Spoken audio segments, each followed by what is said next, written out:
Cressida, starting with Wednesday's Mail, and the peace and tranquility of the new Labour administration is having teething problems, I have to say. It certainly is. Anti-Muslim mob chanting "English till I die," riot and burn police van outside mosque in Southport, near where 3 girls were killed in knife attack. Police issue warning following sickening scenes as incorrect info about attacker spreads online. There's a clip they want to share, I believe.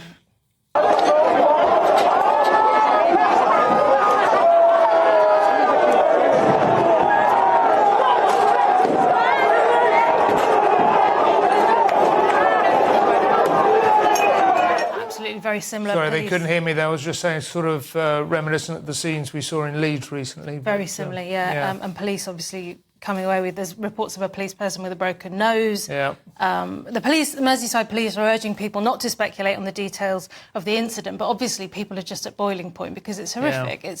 They're very upsetting deaths and ongoing injuries and so on and so on. And so that's it, isn't it? It's boiling point. People feeling very aggrieved about this. But a lot of this article is about restraining those people. That's the... Yeah.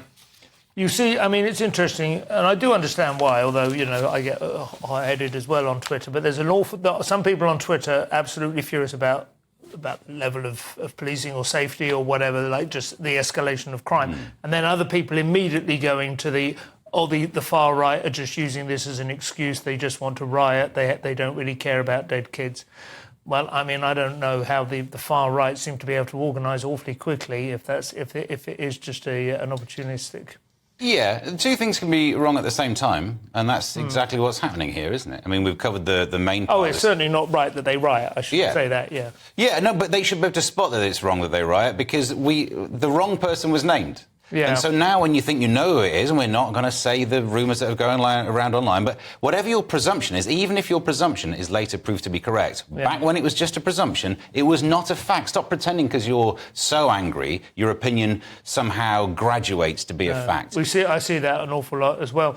I think there was a second man arrested on his way, it seems, to the vigil with a knife. Did you hear about this? No, I didn't hear about that. This was, I mean, there are photographs of this, and again, there definitely are photographs of the police arresting him, and he definitely has a knife, and he seems to be of Muslim origin, or Muslim faith. Yeah, so I think that is the point at which a certain amount of him...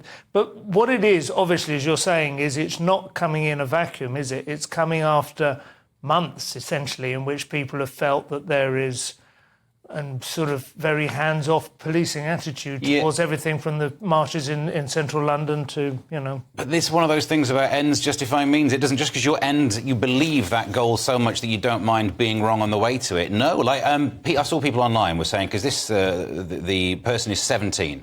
Straight away, people were saying, I don't believe he's 17. They're just saying that so they don't have to name him. What have you done now? You don't know a thing, and now you've made it even worse somehow. But what that does tell you is what a lot of people are concerned about, doesn't it? Yeah, but that's what I'm saying. It doesn't matter how concerned they are, they still don't know what they're talking about. It's of interest. It should be of interest to Keir Starmer that when he turned up today, he was heckled and he was asked how many more and so on and so on. And that isn't necessarily Starmer's. In fact, it's not Starmer's fault. He's not been in nearly long enough. It's the effect of years. But it is a means of taking the temperature, isn't it? It's a symptom of a deep sense of a lack of confidence, a lack of confidence that the police are playing a straight bat here.